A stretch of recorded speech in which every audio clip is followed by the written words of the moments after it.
Hello everyone, my name is Saurabh Bhilwar और आज हम करने वाले हैं क्लास 9th का जो हमने प्रीवियस वीडियो एक बना रखा है जिसमें हमने बताया था कि लोकसभा और राज्यसभा में कौन सबसे ज़्यादा शक्तिशाली है। तो सबसे ज़्यादा शक्तिशाली कौन है, तो अभी तक हमने जो 3 पॉइंट पढ़े हैं जो पिछली वीडियो में पढ़ा था उसके अनुसार अगर देखा जाए तो 3 पॉइंट मैंने आपको बता दिए थे जिससे ये प्रूव हो चुका था कि लोकसभा राज्यसभा की तुलना में ज़्यादा शक्तिशाली है। तो लोकसभा राज्यसभा की तुलना में ज्यादा शक्तिशाली है, ये हम प्रूफ कर चुके हैं लास्ट वीडियो में। और आज हम देखने वाले हैं कि लोकसभा और राज्यसभा के बीच में डिफरेंस क्या होता है, क्या अंतर होता है। तो आज इस वीडियो में हम देखने वाले हैं कि लोकसभा और राज्यसभा दोनों के बीच में क्या अंतर होता है। तो देखिए, लेट्स सी क्या होता है।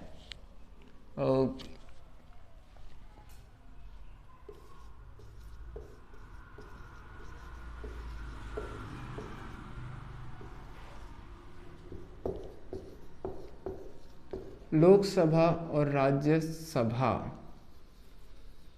स्पेलिंग्स में गड़बड़ हो सकती है तो वहाँ पर एक बार देख लीजिएगा, ठीक है। बाकी अगर आप ये वीडियो देख लेते तो उम्मीद है, मैं पूरी कोशिश करूँगा कि आपको इस वीडियो को देखने के बाद शायद इन दोनों में कभी भी कन्फ्यूज़न ना हो।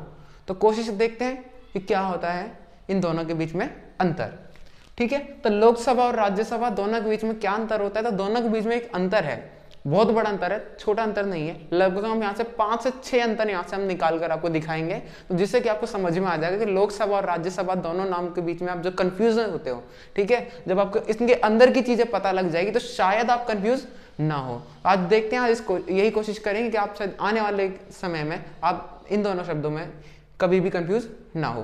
तो देखते हैं लोकसभा क्या होता है। तो देखना लोकसभा क्या होता है, लोकसभा के इलेक्शन होते हैं हर 5 साल बाद, ठीक है। तो जो लोकसभा के इलेक्शन हर 5 साल बाद होते हैं, पर ये देखते हैं कि जो लोकसभा के जो लोग होते हैं, लोकसभा में जो जीते हुए मंत्री होते हैं, ठीक है, उनको पता क्या बोलते हैं, उनको मंत्री नहीं कहते, उनको कहा जाता है मेंबर ऑफ पार्लियामेंट, सांसद सदस्य, ठीक है ना। संसद सदस्य होते हैं, फिर हिंदी में कहा जाता है उनको सांसद, ठीक है, या फिर संसद सदस्य कह दो आप, ठीक रहेगा, कोई दिक्कत नहीं है। तो अगर हम देखें तो लोकसभा का जो इलेक्शन होता है वो प्रत्यक्ष चुनाव होता है। ध्यान रखना कि हमारे जैसे लोग, जो भी व्यक्ति 18 साल से ऊपर है और भारत का नागरिक है, वह लोकसभा के सदस्यों का चुनाव करता है, ठीक है। तो प्रत्यक्ष चुनाव होते हैं, डायरेक्ट इलेक्शन होते हैं, ये ध्यान रखिएगा। तो ये ध्यान रखिएगा क्या, प्रत्यक्ष चुनाव, ठीक है ना। इनका जो चुनाव होता है वो प्रत्यक्ष होता है, यानी डायरेक्ट इलेक्शन होता है, ये ध्यान रखिएगा, बड़ी ही इंपॉर्टेंट चीज है। डायरेक्ट इलेक्शन होता है इनका, ठीक है। प्रत्यक्ष चुनाव होता है, डायरेक्ट चुनाव होता है। इन लोकसभा में जितने भी लोग आते हैं, हम उन सभी का डायरेक्ट चुनाव वो हमारे द्वारा चुने जाते हैं। और अगर हम राज्यसभा की बात करें तो राज्यसभा में आते ही अपोजिट हो जाता है पूरा का पूरा। यहाँ पर क्या हो जाता है कि इनका चुनाव हम लोग नहीं करते, इनका चुनाव इनडायरेक्ट होता है, यानी अप्रत्यक्ष चुनाव होता है। अप्रत्यक्ष चुनाव होता है इनका, ध्यान रखिएगा कि हम लोग राज्यसभा के सदस्यों को नहीं चुनते हैं, हम लोग राज्यसभा के सदस्यों को नहीं चुनते हैं। तो भाई कौन चुनता है, तो भाई कौन चुनता है, देखो आज हम बताते हैं कि राज्यसभा के सदस्यों को कौन चुनता है। राज्यसभा के सदस्यों को संसद के सदस्य, अब संसद के अंदर कौन आता है ये आपको मैं पहले वीडियो में क्लियर करवा चुका हूं। संसद के सदस्य, ठीक है, और प्लस स्टेट असेंबली के मेंबर्स, ठीक है ना, कि भारत के अंदर जितने भी स्टेट हैं उन सभी के असेंबली में जितने भी मेंबर्स हैं, जितने एमएलए हो गए हमारे, वो सभी लोग क्या करते हैं, राज्यसभा के सदस्यों का चुनाव करते हैं। इनडायरेक्ट हो गया ना, क्योंकि एमएलए को कौन चुनता है, एमएलए को तो हम चुनते हैं और वो लोग चुनते हैं किसको, राज्यसभा के सदस्य को, ठीक है भाई। तो ये उम्मीद है कि ये पहला पॉइंट समझ में आ गया कि किसका डायरेक्ट इलेक्शन होता है और किसका इनडायरेक्ट होता है। तो चलो आगे चलते हैं, अगला पॉइंट क्या है। अगला पॉइंट जो हमारा बनेगा वो बनेगा बहुत आसान सा पॉइंट है कि भाई चुनाव कब होते हैं, ठीक है। चुनाव देखो भाई, जो लोकसभा के चुनाव होते हैं ना वो हर 5 साल बाद होते हैं, ठीक है ना, मतलब हर एक 5 साल बाद, आफ्टर 5 ईयर्स, आफ्टर 5 ईयर्स, हर 5 साल बाद। और इनके चुनाव की अगर हम बात करें, ठीक है, और इनके अगर चुनाव की बात करें तो जो इनके चुनाव होते हैं वो हमारे हर 2 साल बाद, ठीक है ना, हर 2 साल बाद, 2 साल में इनके चुनाव हो जाते हैं, ठीक है, 2 साल में इनके चुनाव हो जाते हैं। ये तो यहां तक तो ठीक है कि भाई इनके चुनाव कब होते हैं, 5 साल बाद। इनके चुनाव कब होते हैं, इनके चुनाव होते हैं हमारे 2 साल बाद। अभी आप देखना आगे जाकर कंफ्यूज हो जाओगे थोड़ा सा। तीसरे पॉइंट में। तीसरा पॉइंट क्या है, जो तीसरा पॉइंट हमारा कह रहा है, तीसरा पॉइंट कह रहा है कि देखो भाई क्या करना है कि जो इनके चुनाव समय अवधि ड्यूरेशन, ठीक है ना, ड्यूरेशन कितना ना रहता है, इनका जो ड्यूरेशन रहता है 5 साल, जो अवधि रहती है 5 साल। ऊपर दिखाई दे रहा है साफ साफ कि भाई 5 साल बाद चुनाव होते हैं, मतलब क्या है कि एक व्यक्ति जब जीतेगा तो वो 5 साल तक बना रहता है अपनी सीट पर, इससे ज्यादा नहीं रह सकता। तो मतलब 5 साल बाद दोबारा चुनाव होंगे, यहां से क्लियर होता है। और अगर इनकी ड्यूरेशन की बात करें, भाई इनकी ड्यूरेशन ही अलग है। इनकी ड्यूरेशन तो आपकी जो जा रही है वो जा रही है हमारी 6 ईयर्स, ठीक है ना, 6 साल। 6 साल इनकी ड्यूरेशन है, ध्यान रखना, ठीक है, कि 6 साल। अब आप यहां पर थोड़े से कंफ्यूज हो जाओगे कि भाई देखो चुनाव हो रहे हैं कितने, 2 साल में, ठीक है, चुनाव हो रहे हैं 2 साल में। और भाई एक व्यक्ति कितने समय तक रहता है, एक व्यक्ति रहता है 6 साल तक। तो भाई ऐसा कैसे हो रहा है, क्या हो रहा है यहाँ पर, है ना, मतलब कुछ गड़बड़ है। ये तो भाई डेमोक्रेटिक लोकतांत्रिक देश के अंदर इतनी बड़ी गड़बड़, ऐसा नहीं हो रहा, ठीक है। तो ध्यान देखना, कोशिश करते समझने क्या है यहाँ पर।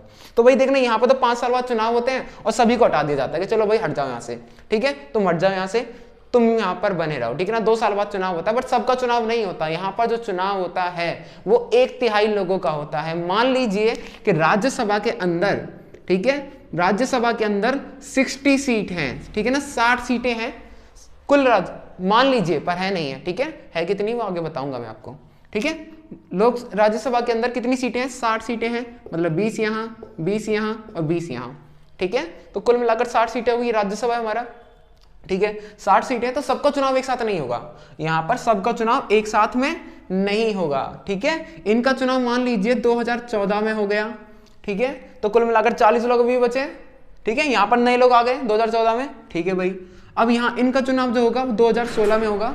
अब यहाँ पर फिर से दोबारा नए लोग आएंगे और 2018 में फिर से चुनाव होगा, क्योंकि यहाँ पर जो चुनाव हो रहा है वो हर 2 साल में हो रहा है, ठीक है। तो अब ये ध्यान रखना कि यहाँ पर जो व्यक्ति हैं, मतलब जो राज्यसभा ना कभी भी डिसॉल्व नहीं होती, कभी भी भंग नहीं होती। और अगर हम बात करें लोकसभा की, तो लोकसभा भंग हो जाती है। मतलब लोकसभा में एक समय ऐसा आता है कि जब लोकसभा के अंदर एक भी सदस्य नहीं होता, सबका समय खत्म हो जाता है, सबकी जो काम करने का जो टाइम होता है वो खत्म हो जाता है, क्योंकि जिसके भी 5 साल कंप्लीट हुए, यहाँ पर जो लोकसभा में काम 5 साल जो होते हैं ना वो सबके एक साथ खत्म होते हैं। और यहाँ पर जो 6 साल इनकी जो काम करने की अवधि है, ड्यूरेशन है, वो ड्यूरेशन एक साथ किसी का कंप्लीट नहीं होता, एक का ही कंप्लीट होता है, ठीक है ना। मतलब जो 1/3 जो सदस्य हैं उन्हीं का ड्यूरेशन यहाँ पर एक बार में कंप्लीट होता है, सबका एक साथ में नहीं होता, ठीक है। तो अगला पॉइंट इसी से रिलेटेड बन जाएगा हमारा कि ये डिसॉल्व हो सकता है, ठीक है ना, कैन बी डिसॉल्व, यानी कैन बी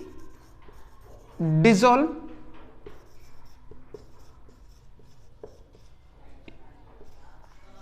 ठीक है, ये डिसॉल्व हो सकता है। और ये कांट डिसॉल्व भैया, क्योंकि इसके अंदर सदस्य हमेशा बने रहते हैं, 1/3 सदस्यों का ही एक बार में चुनाव होता है, ठीक है। तो कांट डिसॉल्व, ध्यान रखिएगा। अब बात करते हैं भाई आखिरी पॉइंट, और आखिरी क्या 2 पॉइंट बना लेते हैं ना, वैसे जगह है कोई दिक्कत नहीं है, वैसे जगह की समस्या है, अदरवाइज तो हम कर ही लेते हैं, कोई दिक्कत नहीं है। ध्यान रखना, अब देखो सदस्य देख लो किसके अंदर सदस्य ज्यादा होते हैं। ये आपने पिछली क्लास में या पिछली वीडियोस में मैंने शायद बताया होगा, आपको नहीं बताया होगा तो कोई दिक्कत नहीं, देख लो। देखना क्या है, can be dissolve, can't be dissolve, ठीक है ना, कांट डिसॉल्व, कैन बी, ये तो हो गया भाई, ये समझ में आ गया उम्मीद है। अब देखना क्या है कि लोकसभा के बारे में एक चीज, नई चीज देख रहे हैं। इसमें क्या नई चीज देखनी है, यहाँ पर सदस्य संख्या कितनी थी, मेंबर्स कितने होते हैं। यहाँ पर जब मेंबर्स की बात करें तो मेंबर्स होते हैं हमारे यहाँ पर, देखो मेंबर्स, ठीक है, उम्मीद है कि स्पेलिंग सही होगी, वरना एक बार चेक कर लेना, और गलत हो तो एक बार कमेंट में बता देना।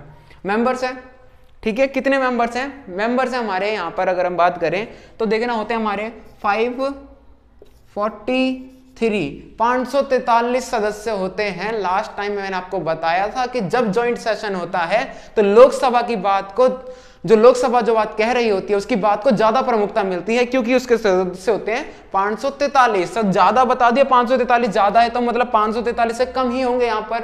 अब 543 से कम सदस्य हैं तो कितने हैं, 542 नहीं भाई। देखो मैं बताता हूँ, राज्यसभा के सदस्य जो हैं उनको याद करने का एक तरीका होता है बड़ा अच्छा सा, क्योंकि वो पता क्या फिक्स नहीं रहते हैं, घटते बढ़ते भी रहते हैं। अब देखना, क्योंकि हर 2 साल बाद चुनाव होते हैं तो घटते बढ़ते भी रहते हैं, पर ये ध्यान रखना कि ज्यादा से ज्यादा कितने हो सकते हैं, यहाँ पर जो सदस्य हो सकते हैं वो ज्यादा से ज्यादा 250 हो सकते हैं, ज्यादा से ज्यादा 250 हो सकते हैं। ठीक है भाई, तो भाई हो सकते हैं मतलब होते कितने हैं, अब देखो ध्यान से, ठीक है ना, इसको भूल जाओ बिल्कुल कि 250 होते हैं, है ना, प्लस माइनस आता है, कोई दिक्कत नहीं है, ठीक है, प्लस माइनस आता है, चलो अच्छी बात है।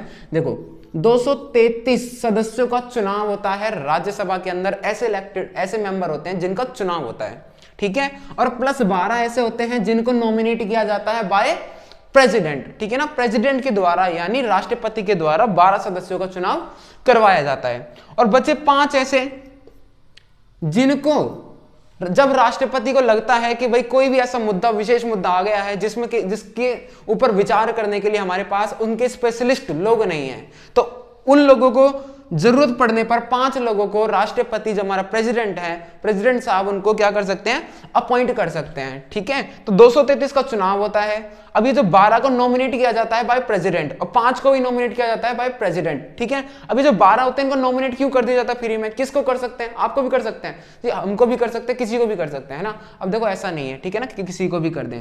ये 12 नॉमिनेट क्यों किए जाते हैं, देखो 12 नॉमिनेट इसलिए किए जाते हैं क्योंकि देखो हमको करना क्या है कि 12 नॉमिनेट तो करने हैं, ठीक है भाई, बिल्कुल करने हैं।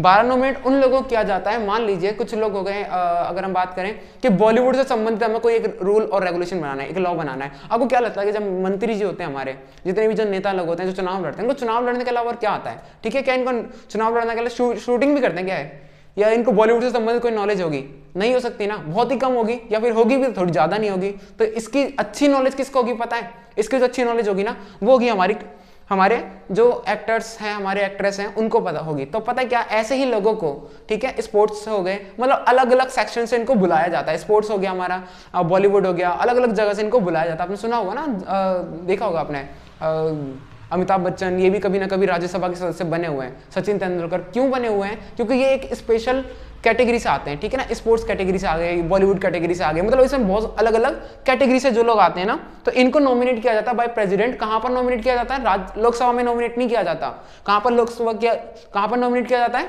राज्यसभा में, ये ध्यान रखिएगा, ठीक है। तो 250 सदस्य हो सकते हैं, पर ज्यादातर होते कितने पता है, ज्यादातर 245 होते हैं, 233 प्लस 12, ठीक है ना, जरूरत पड़ने पर 5, ठीक है। तो उम्मीद है कि ये आपको कंप्लीटली समझ में आ गया होगा। और एक पॉइंट अगर यहाँ पर लिखने की जगह नहीं है, बट आप समझ लीजिए इसको ध्यान से, कि जो मनी बिल को पास करने की जो शक्ति होती है वो लोकसभा के पास होती है, ठीक है ना, राज्यसभा के पास नहीं होती, ठीक है। और एक के अंदर सदस्य संख्या ज्यादा होती है, एक के अंदर कम होती है, ये तो भी हम कर चुके हैं।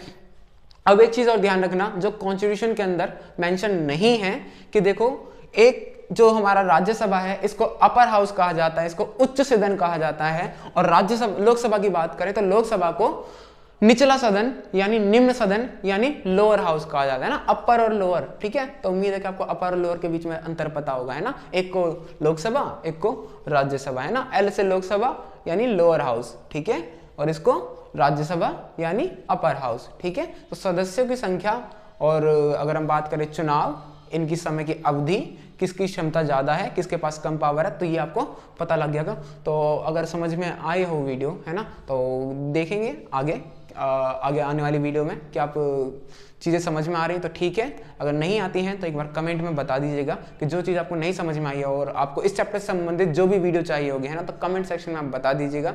मैं कोशिश करेंगे हम उनको कि नेक्स्ट वीडियो में उन्हीं टॉपिक को कवर किया जाए। So thanks for watching the video.